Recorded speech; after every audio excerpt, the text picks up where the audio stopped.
কর আদায় পদ্ধতির আমূল পরিবর্তন না আনলে আগামীতে ট্যাক্স জিডিপি অনুপাত কমার শঙ্কা প্রকাশ করেছেন প্রধানমন্ত্রীর বেসরকারি বিনিয়োগ বিষয়ক উপদেষ্টা সালমান এফ রহমান। রাজধানীতে ইনভেস্টমেন্ট ক্লাইমেট ফর বাংলাদেশ নিয়ে আয়োজিত সেমিনারে তিনি এমন শঙ্কা প্রকাশ করেন। এতে আইসিটি খাতে কর রেয়াত সুবিধা প্রত্যাহারে ব্যবসায়ীদের দাবির সাথে একমত প্রকাশ করেন প্রধানমন্ত্রীর উপদেষ্টা। ফজর রাব্বি রিপোর্ট।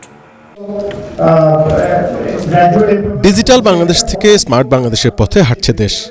একটু একটু করে এগিয়ে গেল এখনও বিশ্বের অনেক দেশের চেয়ে বাংলাদেশের আইসিটি খাতের অগ্রগতির গতি বেশ স্লথ। পার্শ্ববর্তী ভারতে যেখানে আইসিটি খাত থেকে আসে জিডিপির প্রায় 8%, ইন্দোনেশিয়ায় 4.5%, ফিলিপিন্সে 3.5%, সেখানে বাংলাদেশের জিডিপিতে আইসিটি সেক্টরের অবদান 1% কিছু বেশি। এ অবস্থায় আইসিটি খাতের ব্যবসায়ী ও সরকারের নীতি নির্ধারকরা এক টেবিলে বসেছিলেন রাজধানীর একটি হোটেলে। আমাদের নানরেসিন বাংলাদেশের এখন ফাইনালি ডিসিশন মেকিং পর্যায়ে গিয়েছে, যেখানে তারা আসলে সরাসরি হস্তক্ষেপ করে বাংলাদেশে বড় ধরনের কিছু ডিসরাপশন নিয়ে আসতে পারে। সেই কানেক্টটা আমি আশা করি আইসিটি ডিভিশন যে উদ্যোগগুলো নিয়েছে সেগুলোতে ত্বরান্বিত হবে। 30 থেকে 30,000 শুধুমাত্র পাবলিক আর প্রাইভেট ইউনিভার্সিটি থেকে ছেলেপেলেরা বাইর হচ্ছে। That means supply has increased, but আমরা কি ওদের জন্য অ্যাবজর্ব করার মতো ডিমান্ড তৈরি করতে পারছি কিনা? যেখানে স্মার্ট বাংলাদেশ যেতে চায় আর গ্লোবাল যে ট্রেন্ড সেটার অ্যাডভান্টেজ যদি আমরা নিতে চাই, এই ইনভেস্টমেন্ট ক্লাইমেটে সিগনিফিকেন্ট ইমপ্রুভমেন্ট আছে। যারা ট্যাক্স কালেক্টিং এজেন্সি তাদেরও স্মার্ট হতে হবে। এখন কুইক ট্যাক্সের রেভিনিউর জন্য abrupt decisions actually sends ripple effects not only domestically also with foreign investors. যে আমাদের এডুকেশন সেক্টর এবং আমাদের academia is only producing graduates. Actually একটা ইউনিভার্সিটি কোনোদিন গ্র্যাজুয়েট প্রডিউস করতে পারে না, ওটা একটা কলেজ করে। একটা ইউনিভার্সিটি প্রডিউস করে রিসার্চ, তাহলেই তাকে ইউনিভার্সিটি বলা হয়। অথচ আমরা সবাইকেই এক ধারে ইউনিভার্সিটি বানিয়ে দিচ্ছি। ওটাই আমরা আইসিটি ইন্ডাস্ট্রি থেকে আমরা যে কন্ট্রিবিউশনটা করি ডাইরেক্ট ট্যাক্স ছাড়াও, ওটার একটা ক্যালকুলেশন করা উচিত। আইসিটি শিক্ষার গুরুত্ব অনুধাবনে বিশ্ববিদ্যালয়গুলো ব্যর্থ হয়েছে বলে মন্তব্য করেন নীতি নির্ধারকরা। এখনই আইসিটি খাতের উপর কর আরোপ না করার পরামর্শ দেন তারা। প্রধান কারণ বলেন যে কেন পাচ্ছি না, তাহলে প্রধান কারণ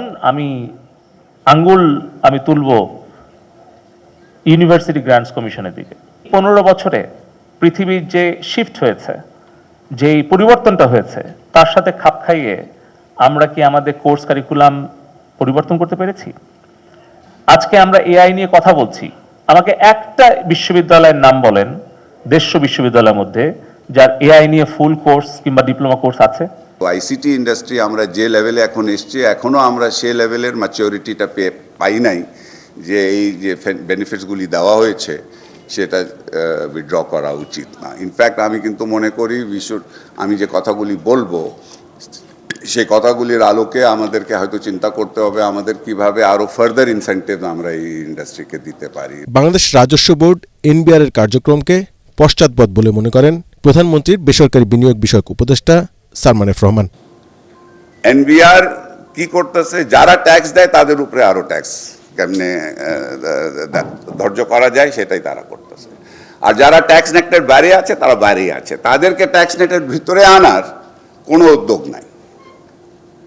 তো আমি একবার ট্যাক্স নেটের ভিতরে ঢুকে গেছি, ট্যাক্স দিতে শুরু করছি, দ্যাটস ইট। এখন আমার কি এক্সাম্পশন ছিল ওটা কেমনে বাদ দেওয়া যায়, আমি কোন এইচএস কোডে আনছিলাম, এমন কোন এইচএস কোডে নিলে আমার ট্যাক্স আরো বেশি হবে, that is the whole thinking, not to bring more people into the tax net. বারবার আমি এই কথাটা বলেছি।